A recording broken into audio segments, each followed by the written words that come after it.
Olá, jovens! Mais um dia, mais um vídeo do canal. E que dia é hoje? Pode ser terça, pode ser quinta, pode ser sábado e pode ser um dia qualquer.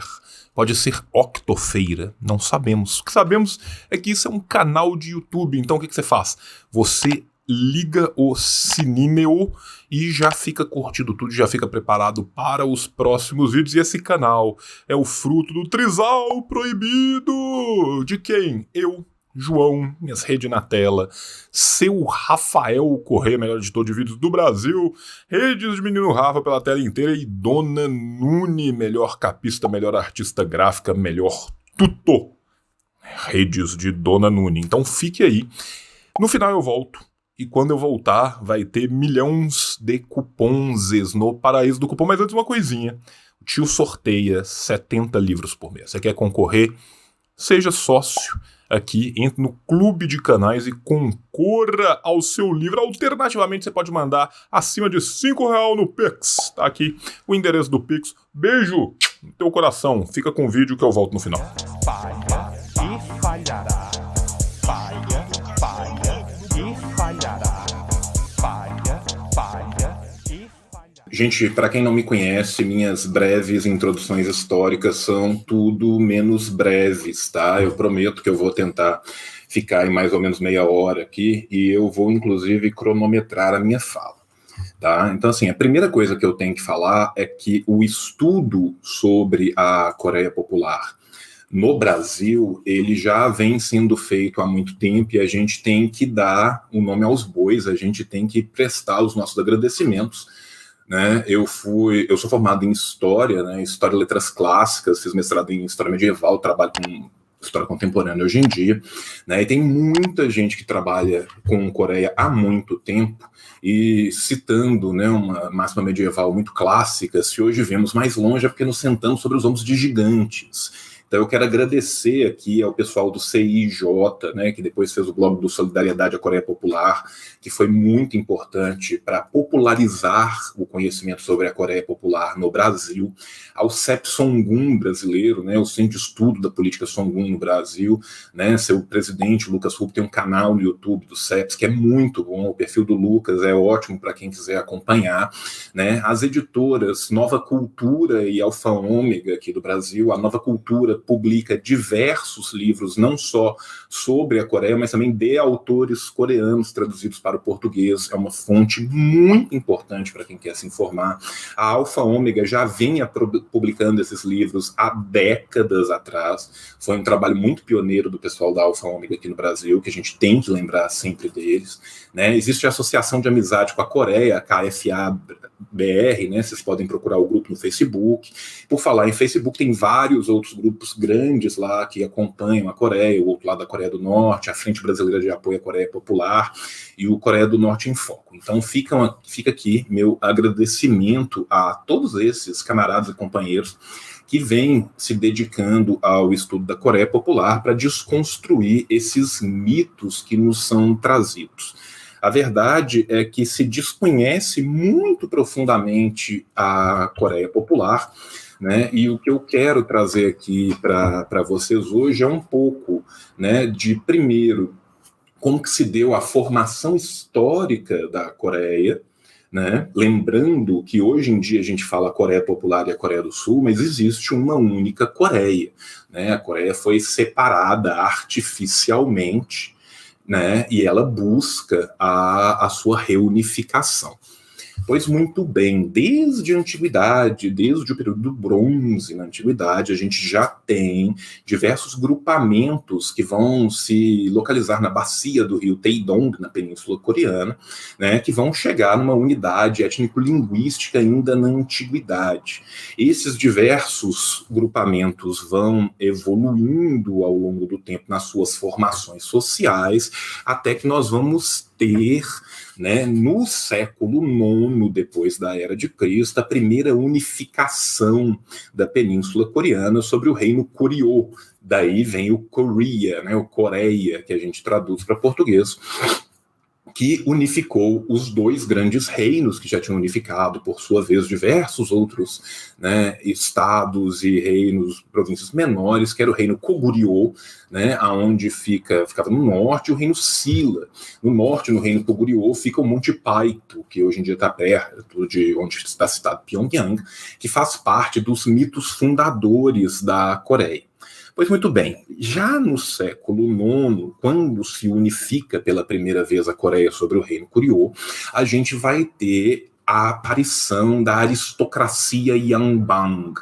Os Yanbang, para quem estuda história, né, os Yanbang são uma espécie de lordes feudais da Coreia. Usar o termo lorde feudal aplicado para a Ásia é um ocidentalismo, ele não é exatamente justo, né? Mas para quem entende um pouco de história peruana, é parecido também com como vai ser a criação da classe dos gamonales. Então, o que são esses Yanbang? Esses Yanbang são uma aristocracia mormente rural que vai explorar o campesinato. Nas cidades, né, nos maiores grupamentos urbanos, nós vamos ter uma burocracia ligada às formas estatais, à forma do Estado, ainda nesse reino Goryeo, que vai ser de profunda influência confucionista, isso no século IX.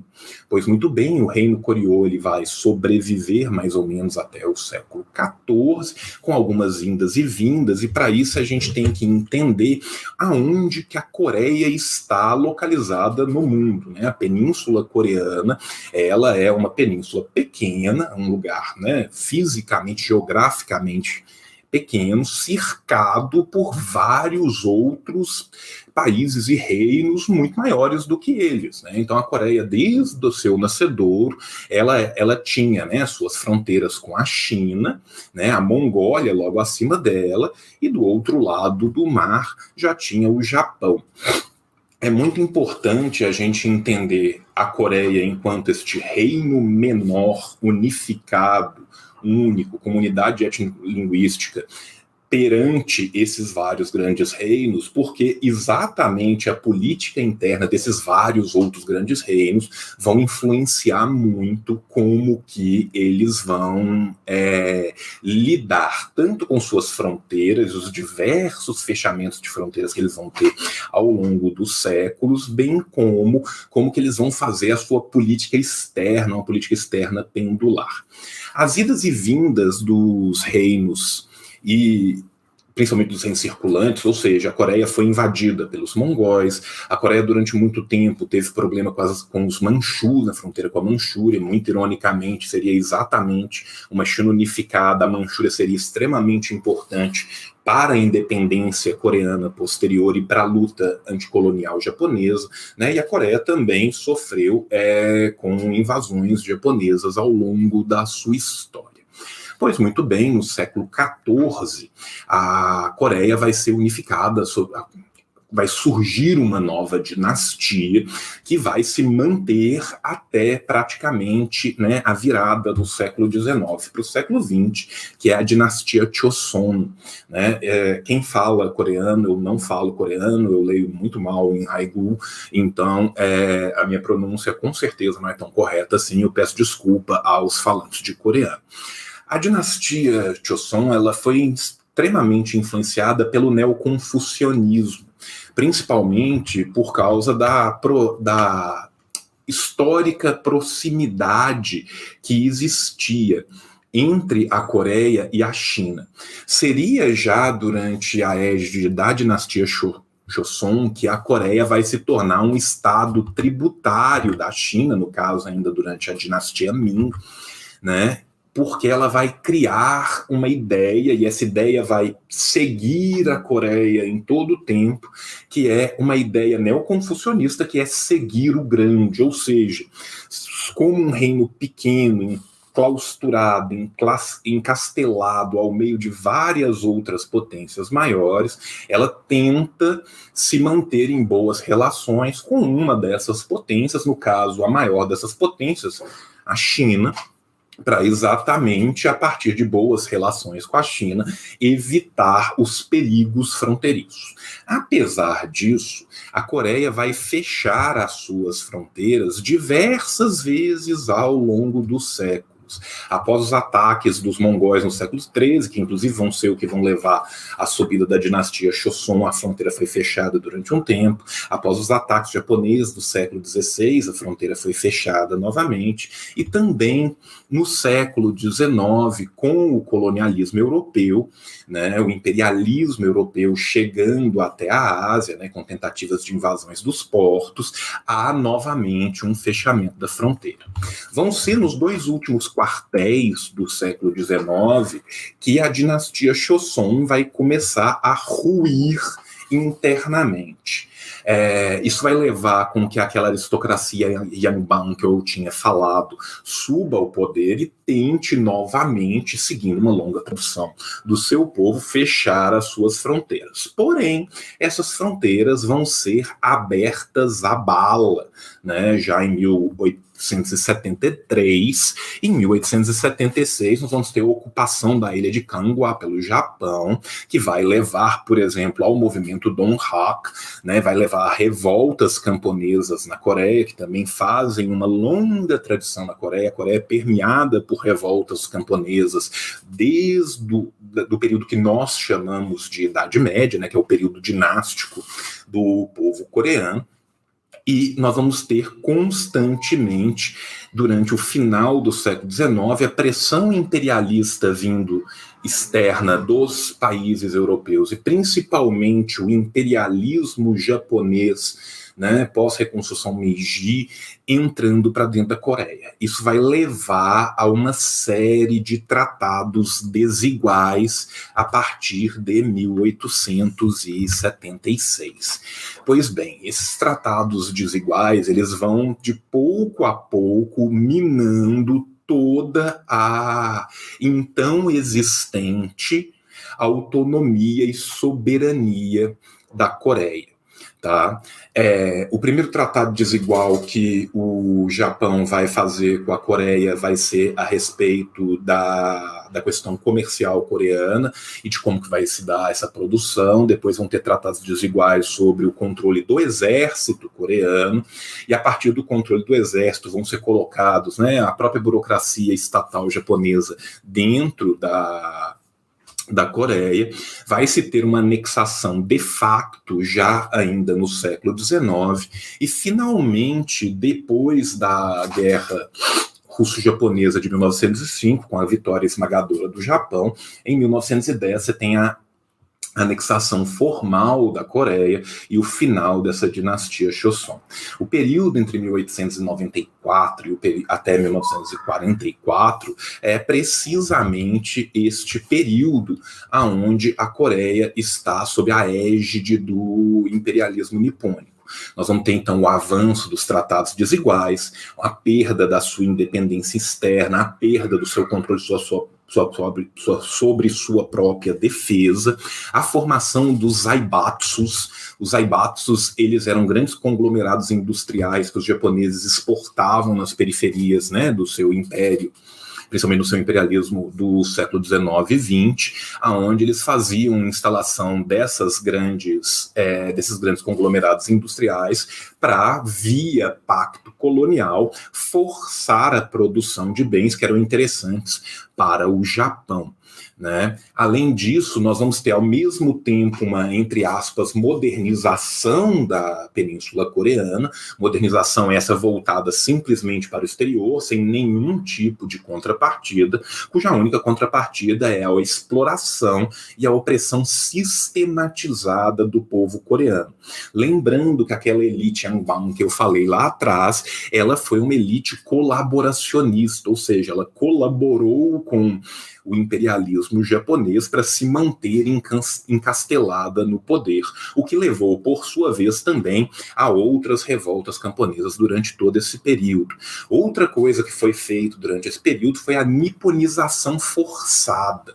né? Os coreanos sequer poderiam usar a sua própria língua na rua, eles tinham que adotar um outro nome, um nome nipônico, um nome japonês, né? Foi aumentado o servilismo do campesinato. O campesinato coreano ainda não estava, né, sob a égide de um modo de produção capitalista, ele ainda era muito ligado à questão servil, mas a exploração desses servos foi aumentada a ponto em que chegou a ser 80% de tudo que eles produziam iam ou para as elites Yanban ou diretamente para o Japão, o que levou a ondas de penúria e fome no campo, que aumenta, obviamente, também o banditismo social e as diversas revoltas, né? O Japão instalou também a figura das mulheres de conforto, que eram basicamente as mulheres norte-coreanas e sul-coreanas, que eram violentadas pelo exército ocupador. Ele fez cercamentos em todas as áreas comuns, né, para criar grandes plantações de arroz, principalmente no sul. Aqui tem uma coisa que é muito importante da gente falar, que é a diferença física, geográfica da Península Coreana. A grande maioria da área arável da Península Coreana se encontra no sul da península. O norte, ele tem menos que 17% de área arável, né? E ele tem uma concentração muito grande de metais raros, de minérios. Ele é muito rico mineralmente, o que torna ele ainda mais interessante, para além de a Península Coreana ser muito importante geopoliticamente no jogo imperialista global, né? Então a gente tem que entender isso.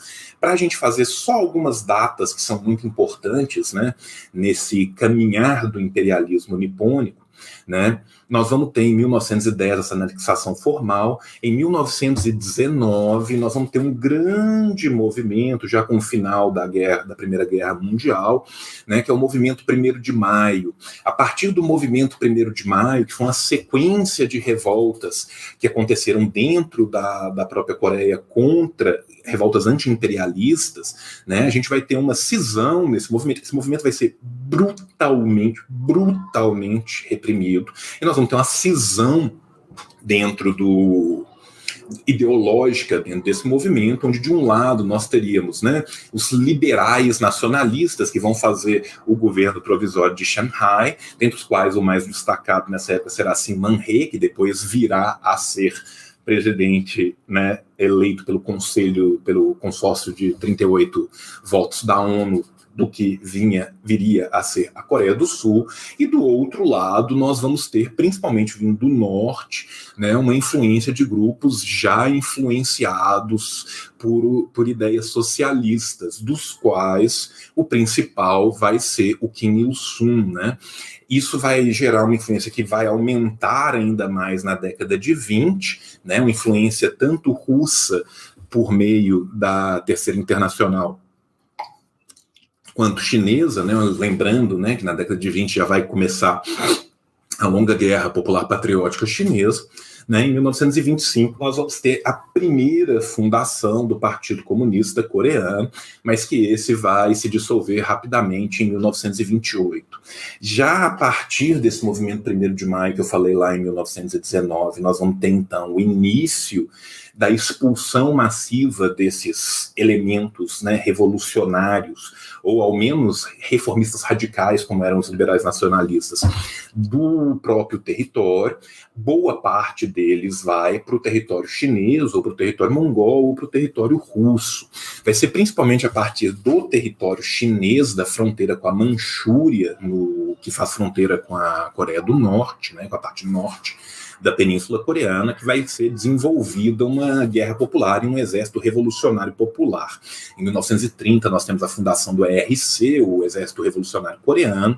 Em 1932, ele se aglutina a outros grupos, né, para virar o Exército Guerrilheiro Popular Anti-Japonês, que em 1934, finalmente vai virar o Exército Popular da República Coreana, que vai conduzir toda essa guerra popular de guerrilha, né, para tentar reconquistar o território japonês. Em 36 a gente tem a fundação da ARP. A ARP é um braço democrático popular, praticamente, do Exército Popular da República Coreana, que vai fazer a ideia de uma revolução democrática nacional, ou seja, de tentar a cooptação de todas as bases populares para que se pudessem, de fato, aglutinadas, né, combater, no caso, o imperialismo japonês. Desde o final da década de 30, onde o Exército Popular Revolucionário da Coreia vai conseguindo libertar as fronteiras, ele vai criando comitês populares, já vai começando a fazer a reforma agrária,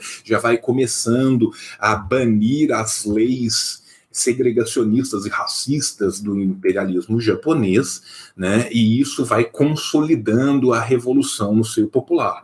Também durante todo esse tempo, a gente tem que pensar que exatamente a formação daquilo que eu disse que são os chamados zaibatsus, desses grandes conglomerados industriais exportadores, principalmente no norte coreano, também se teve a formação de um proletariado insurgente na Coreia, em toda a península, na verdade, mas principalmente na área norte, onde os zaibatsus acabaram se espalhando com mais velocidade, até por causa da riqueza mineral. Entre 1940 e 1945, 37, 38 e 39 são anos de grandes vitórias do Exército Popular Revolucionário Coreano. Entre 40 e 45, nós vamos ter a formação dos comitês populares em todo o norte da península, e finalmente, em 45, vamos ter, no final da Segunda Guerra, né, com o Tratado de Alta e a divisão da ONU em duas áreas de influência na Coreia a partir do Paralelo 38, nós vamos ter no norte a criação de um novo partido comunista. Deixa eu pontuar algumas coisas aqui que são importantes da gente entender desse período, né, que vai ser o período que posteriormente vai levar à guerra, né? A Segunda Guerra Mundial, ela vai levar à divisão da Coreia, né, algo que já vai começar a ser aventado em 41, né, em algumas conferências internacionais, que vai ser praticamente definido na Conferência do Cairo em 43 e protocolizado pela Conferência de Alta em 45. Durante a época que vai nesse interstício posterior à divisão da Coreia até a própria Guerra Coreana, algumas coisas são importantes da gente entender, né? Tanto a Península quanto a Manchúria, elas eram praças de guerra e continuaram a ser praças de guerra durante todo este período. A Manchúria, por causa da guerra popular do PCCH, né, do Partido Comunista da China, que vinha quase conquistando a sua liberdade, finalmente varrendo o Kuomintang, né, e a Península exatamente como essa área de influência, esse estado tampão dividido com uma grande tensão, ocupação de tropas de lado a lado, né. Entre 45 e 46 nós vamos ter uma grande influência da União Soviética sobre esses comitês populares e sobre o insurgente Partido Comunista Coreano, né, principalmente por causa dos aportes técnicos que eles vão dar para reaproveitar esses zaibatsus que ali ficaram, né, para poder trazê-los de volta ao povo coreano, que vai levar, inclusive, a um crescimento muito vultoso do norte da Coreia, que era muito mais industrializado que o sul era praticamente coberto de plantações de arroz, né? E vai ter um crescimento muito vultoso até 49. Entre 45 e 49 nós vamos ter essa escalada da pressão, uma vez que os Estados Unidos, né, as forças políticas dos Estados Unidos vão escolher a dedo o nome de Syngman Rhee para a Coreia do Sul, que era um sujeito anticomunista, que depois que foi para a China ele se radicou nos Estados Unidos e lá viveu uma vida inteira. Enquanto isso, na Coreia do Norte, os três grandes movimentos que tinha era o Partido Democrático Choson, que era um partido cristão nacionalista, que tenta, inclusive, uma intentona e acaba sendo barrado, esmagado pelos comunistas e também pelos seguidores, né, do dogma Chongoyo, né, o chongoísmo na Coreia, ele vem daquela revolução que eu falei de 1880, que é desculpa, que é a Revolução Donghak, né? E ele é uma religião que tem principalmente influências do neoconfucionismo, mas também influências do budismo, e que ele prega uma ideia de melhoramento pessoal para se encontrar o caminho celeste, ou seja, ele é muito focado no eu, no melhoramento do eu, mas um melhoramento do eu para que a sociedade inteira consiga. Ele não tem uma escatologia, ele não tem uma futurologia, ele não fala de vida após a morte, apesar de falar de diversas reencarnações. E hoje em dia essa é a religião mais seguida na Coreia, né? Os adeptos do Chongoísmo têm quase 13% da população coreana, sendo que a maioria da população coreana não manifesta hoje em dia uma religião, apesar de o confucionismo e do neoconfucionismo serem muito importantes na formação cultural e numa formação cultural conservadora desse povo. Indo um pouco mais adiante, né, em 49, nessa escalada que a gente tinha já de tensões entre o norte e o sul, nós vamos ter ainda em 48, né, a declaração formal de independência da República Popular Democrática da Coreia, que vai ser seguida à impostura da declaração da República Coreana do Sul, né? Isso vai acontecer num crescendo, porque na Coreia, em 46, no norte, você tem a eleição do Comitê Nacional Popular da Coreia do Norte, né? E aí eles vão conseguir juntar sobre o novo partido, né? Depois de 45 e 46, o Partido Comunista coreano refundado sob a influência da linha de Kim Il-sung, né? Juntamente com o exército, né? E a facção de Yenan, né, que era o novo Partido Popular Coreano, ou seja, que são aqueles coreanos que tinham lutado a Guerra Civil Chinesa. Eles se juntam sobre uma linha popular e então eles fundam o PTC, o Partido do Trabalho da Coreia, que hoje em dia é o maior partido da Coreia. Pois muito bem, vamos caminhar mais um pouco, porque eu já estou com 20 e poucos minutos e eu mal cheguei na guerra ainda, né? A guerra vai começar em maio de 49 com alguns ataques do sul. Em junho de 49 nós vamos ter respostas do norte. Por mais que a mídia ocidental goste muito de culpar o norte por começar a guerra, a verdade é que os primeiros ataques foram do sul, mas eles foram respondidos de lado a lado e já havia um escalonamento de tensões muito grandes. Em 1945, houve um aumento muito grande das violências no Sul por causa da dissolução dos comitês populares pelas forças americanas, porque os comitês populares tinham sido criados em toda a Coreia. Em 46, houve uma revolta gigantesca no Sul por causa do problema com as colheitas de outono, e em 48, né, a gente vai ter também vários movimentos guerrilheiros de 48 até 54 no Sul, desses antigos membros dos comitês populares, tentando libertar o Sul e reunificar a Coreia. Em 49, esses conflitos vão derrocar, né, nos conflitos de fronteira que vão levar à guerra, né? Infelizmente, o relatório depois da ONU, né, do Conselho de Segurança da ONU, vai culpar simplesmente o norte, voto este que é dado com uma grande influência dos Estados Unidos. Começando a guerra no final de 49, a gente tem o périplo de Kim Il-sung, tanto pela China quanto a Rússia, onde ele vai angariar apoio para o esforço de guerra, e a ideia deles era fazer uma guerra muito rápida para descer até o sul, reunificar a Coreia e expulsar os seus invasores. Lembrando que as tropas da União Soviética já haviam se retirado, o final delas se retira em 48, já começam a retirar a partir do final de 46. Apesar do plano de Kim dar certo num primeiro momento, eles chegam até Seul, a verdade é que o Exército Popular Revolucionário da Coreia, ele era um exército mormente guerrilheiro, não tinha essa experiência de uma guerra regular, e a partir do momento que os Estados Unidos entram na guerra, começa uma sequência de derrotas da Coreia do Norte, que vai sendo levada de volta até Pyongyang, até que Pyongyang vai ser completamente destruída. Vai ser durante esse tempo que a ONU vai fazer a sua famosa Resolução 84, né, que não se poderia cruzar o paralelo, e os Estados Unidos gastam 2 meses para romper a Resolução 44, cruzar o paralelo e começar uma política de extermínio e de terra arrasada contra a Coreia do Norte. Essa política de extermínio leva à morte de 4 milhões de pessoas, né, e tem uma tentativa completa de obliteração, não só da República Popular Democrática da Coreia do Norte, mas uma vez que a Coreia do Norte perde Pyongyang, volta para o norte, volta às táticas de guerrilha, principalmente ajudadas pelos exércitos que vinham da China via Manchúria, a Coreia consegue reestabelecer um novo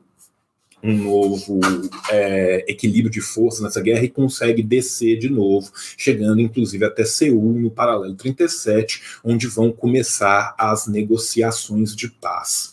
Pois muito bem, né, nós vamos ter então o começo dessas negociações de paz depois disso, mas é muito importante a gente lembrar que os Estados Unidos na Coreia usa napalm, ele usa a tática de terra arrasada, ou seja, em qualquer lugar que ele ganha, ele destrói toda a rede de qualquer benefícios que tinham ali implantados, então ele destrói todas as casas, destrói todas as indústrias, destrói todas as estradas, envenena o curso dos rios, destrói as plantações e faz isso inclusive no sul, quando achava que estava perdendo a guerra. Bombardeios químicos com napalm, bombardeios químicos com fósforo, bombardeios das vilas, morte por desnutrição causada pela perda da infraestrutura, bombardeio de barragem para que as pessoas fossem mortas pela barragem que estava sendo destruída, destruição dos insumos, enfim, né? Toda uma série de crimes contra a humanidade que foram perpetrados pelos Estados Unidos na Coreia, lembrando que isso é uma grande tradição de guerra norte-americana, né? O que eles vão fazer depois pelo mundo afora é exatamente aquilo que eles fazem na Coreia. Inclusive na Coreia, até a época, eles conseguem usar mais bombas na Coreia nesses 3 anos de intervenção do que vão ser usadas em toda a Segunda Guerra Mundial.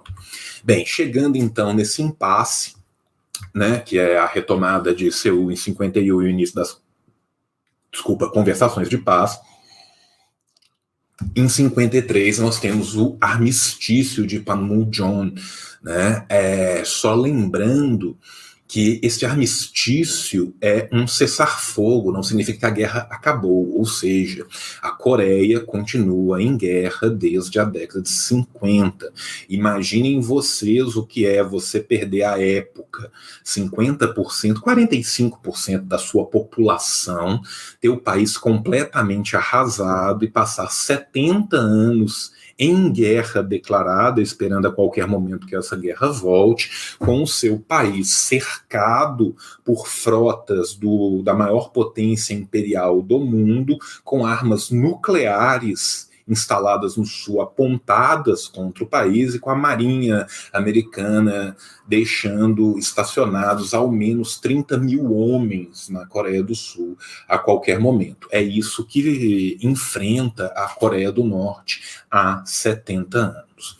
Ainda assim, o que acontece é que na Coreia do Norte nós vamos ter, né, a Coreia Popular sendo instaurada, enquanto no Sul nós temos uma ditadura policial anticomunista do Syngman-rhee, que vai ser derrubado em 60, uma vez que ele não aceitava o armistício e tentava insuflar novos conflitos e tentava insuflar uma nova guerra durante todo esse tempo.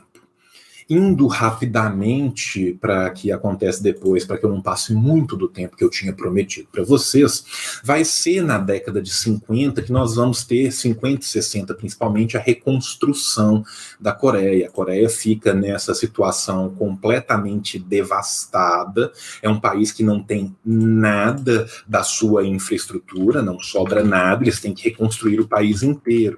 Os norte-americanos, inclusive, tinham muito orgulho em falar que o que eles fizeram com a Coreia iria permanecer por décadas e décadas ou séculos sem conseguir a reconstrução.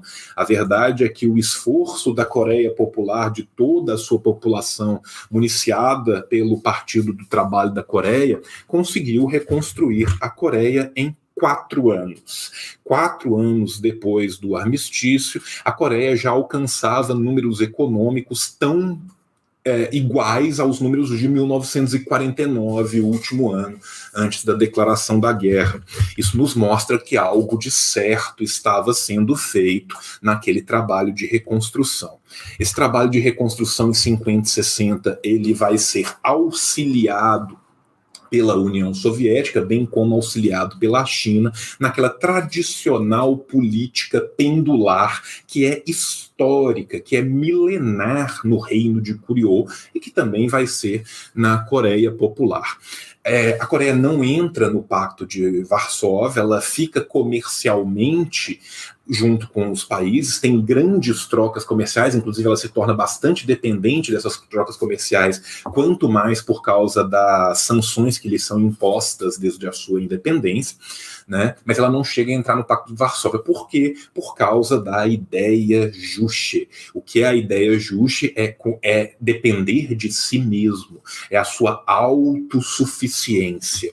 A ideia Juche diz que o país tem que ser autossuficiente, que esse povo deve depender somente de si. Nesse sentido, é a não adesão da Coreia do Norte ao Pacto de Varsóvia. Muitas pessoas falam no Ocidente de uma suposta stalinização da Coreia do Norte. Ora, a ideia justa nos mostra exatamente que nunca houve essa stalinização. A não adesão da ideia do Pacto de Varsóvia também, porque a Coreia buscava autossuficiência e não complementariedade, porque ela pensava, amanhã pode ser que aconteça qualquer coisa com o grupo de Varsóvia e eu fico sem a minha autossuficiência. Então foi buscando a autossuficiência que a Coreia vai fazer a sua reconstrução.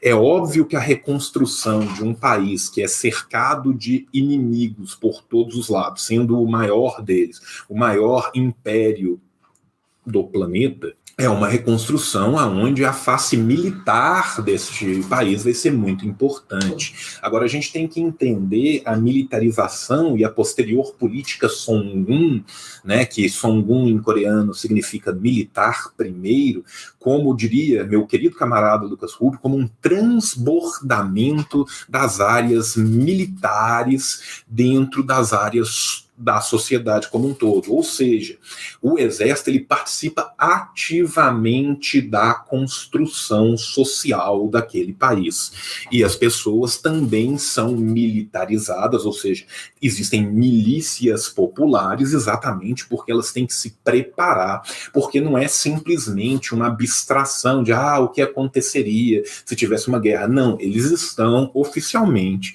ainda em guerra e eles são perseguidos por um hegemon imperialista. É muito importante que a gente pense nisso. Ainda assim, desde as décadas de 50 e 60, o Partido do Trabalho da Coreia ele vai investir na sociedade coreana. Os índices de saúde, os índices de educação, todos eles crescem exponencialmente. A Coreia, inclusive, até o final da década de 70, ela vai ter índices de saúde, de educação, de saúde infantil, de segurança, tudo isso infinitamente superiores, inclusive aos da Coreia do Sul, né?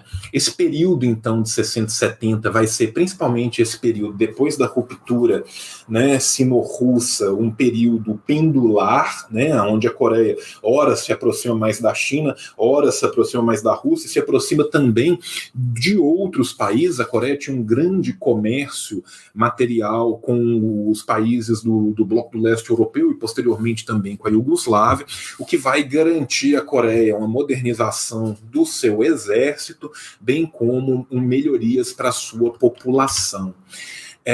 As décadas de 70 e 80, principalmente com os baques do sistema capitalista na década de 70, após as crises do petróleo bem como a quebra do padrão ouro, leva a um recrudescimento do sistema internacional e a aumentar um bloqueio cada vez mais sistemático contra a Coreia.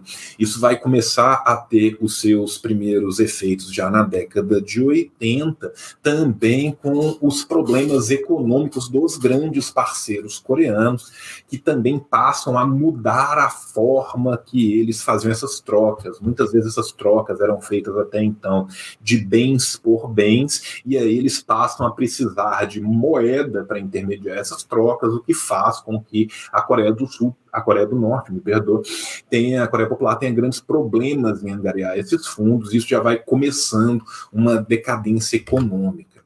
Finalmente, nós vamos ter, então, o pior período da Coreia Popular, que é o período da árdua marcha, aonde a política Songun vai ser tão importante para essa reconstrução. A gente tem que pensar aqui que com a queda da União Soviética, com a queda do bloco que a ela se ligava, da noite para o dia, um país que sofria constantes sanções de todo o mundo ocidental perde 40% dos seus parceiros.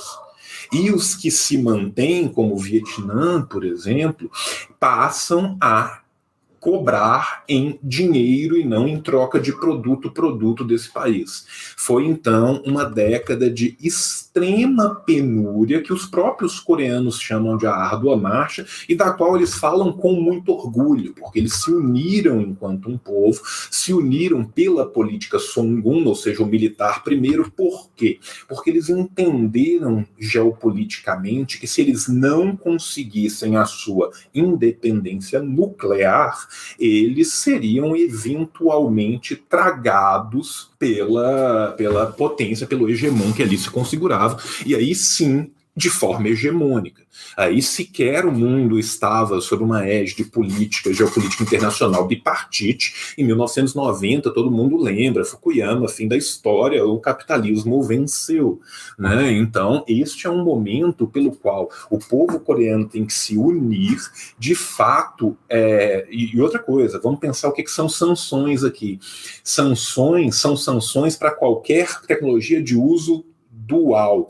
Tecnologia de uso dual, gente, é remédio. Remédio é tecnologia de uso dual. Tecnologia de uso dual é fertilizante agrícola. Fertilizante agrícola é tecnologia de uso dual. Tecnologia de uso dual é maquinário médico. Maquinário médico é tecnologia de uso dual. Siderurgia, mineração, tudo isso é tecnologia de uso dual. Por quê? Qual que é o conceito de tecnologia de uso dual? Se uma peça num aparato de 1400 pode ser usada militarmente, aquilo é tecnologia de uso dual e está nas sanções americanas.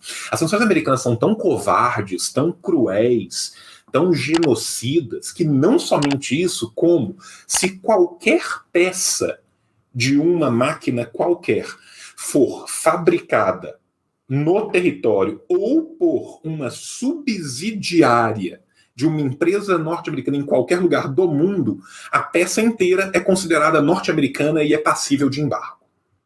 E, obviamente, os Estados Unidos reforçam o seu embargo contra os outros países com pesadas sanções econômicas. Então, esses países se verem cada vez mais na situação de não poder negociar com a Coreia, salvo China, salvo Vietnã, salvo Cuba, salvo alguns outros poucos países que se mantiveram. Esse período da árdua marcha, então, foi onde a política Songun levou à união do país e permitiu que o desenvolvimento nuclear fosse usado como barganha internacional, sempre que necessário, para conseguir comida, para conseguir medicamentos, para conseguir aportes financeiros quaisquer. Então, essa política foi muito importante para conseguir levar a Coreia adiante. Pois muito bem, a partir dos anos 2000, principalmente a partir dos anos 2010, nós vamos ter aquilo que é chamado de a vitória nuclear e o Byung-jin. O Byung-jin é uma política que é quase que o contrário do que é a política Chungun, né? Se a política Chungun ela fala exatamente do desenvolvimento militar primeiro, o Byung-Chul é a ideia de simultaneamente desenvolver o militar e a economia. Aqui nós temos que entender que uma vez que é garantido o ciclo nuclear, não é só o ciclo nuclear, é o ciclo de satélites, é o ciclo de lançamento de foguetes, que esse sim tem tecnologia dual de fato. É o fato da internet na Coreia poder ser uma intranet da Coreia com controle estatal, não depender de satélite dos outros. É o fato das telecomunicações coreanas estarem na mão dos coreanos. É o fato do grid elétrico, do grid energético coreano estar na mão dos coreanos. E uma vez que isso é desenvolvido e não tem mais volta, uma vez que se pode então voltar a aportes vultosos que eram dedicados a esse desenvolvimento para a sua população. E por que o desenvolvimento nuclear? O desenvolvimento nuclear era o que era possível à Coreia. A Coreia era um país pequeno e pobre demais para tentar desenvolver um exército tradicional. Exércitos tradicionais se tornam obsoletos em muito pouco tempo. Sabe, se eu gasto milhões e milhões e milhões e milhões e milhões e bilhões e bilhões para fazer um tanque e para fazer uma aeronáutica, daqui a 10, 15 anos está tudo obsoleto e eu tenho que gastar mais bilhões e bilhões e bilhões e bilhões e bilhões. A Coreia do Norte não tem isso. A Coreia do Norte focou, então, no desenvolvimento nuclear, porque esse sim tem tecnologia dual, porque o desenvolvimento nuclear permite o desenvolvimento de bombas de cobalto que vão curar o câncer da sua população, o desenvolvimento nuclear permite o desenvolvimento de energia que é mais segura para o pessoal da Coreia usar, não ter que fazer, por exemplo, grandes obras, como foram feitas necessariamente na década de 60 e 70, de hidrelétricas, que acabaram por causar um problema ainda maior num lugar que já tem pouca área arável, né? Então, esta foi a solução dada. E este, então, é o que eu consegui fazer muito introdutoriamente para trazer um pouco de 2.000 anos de Coreia. Peço desculpas ao pessoal de casa, né? Eu falei 30 minutos e gastei 45. Bateu uma salva de palma aqui pro profissional. Mas acredito que agora a gente já tem pelo menos, né, uma noção do que é que aconteceu ali.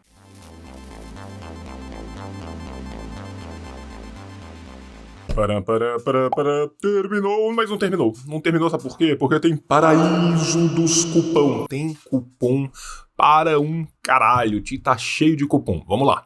Assim disse João, cupom nas Ciências Revolucionárias. Se você quiser entrar, o link tá aparecendo aí. Mas você fala, João, você tem cupom na Boitempo? Tenho. Assim disse João, 20% de cupom na Boitempo. João, tem cupom na Revolustore? Tem.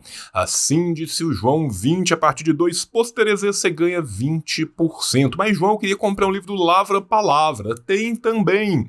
Assim disse o João, 15% nos livros do Lava Palavra. Mas, João, eu queria um livro do Ruptura Editorial, mas tem, fica tranquilo, assim disse o João. Só assim disse o João, você ganha 15% lá. Ah, mas eu queria fazer um curso da classe esquerda. Fica tranquilo, também temos um cupom na classe esquerda. É, assim disse o João, tudo junto, 15%. Mas, João, eu queria, na verdade, um livro da autonomia literária. Eu tenho um cupom de R$20 na autonomia literária. Hashtag, assim disse o João. Mas, João, não é o bastante, eu preciso de mais cupons. Eu preciso de um cupom para eu aprender mandarim. Então fala Xie Guhan Lao Xi. Por quê? Porque lá no Gunhan Mandarim a gente tem também um cupom de 20% de desconto no curso, tá? Assim disse o João, 20 Guhan Mandarim. Tá o link aqui embaixo. Milhões de cupons. Em breve a gente volta com outro vídeo. Assina o canal, liga o sininho, curte, comenta, printa um QR Code, tatua na testa, faz o que você quiser. Beijo no teu coração e tchau, tchau. O capitalismo falhou, falha e falhará em cada uma das sociedades aonde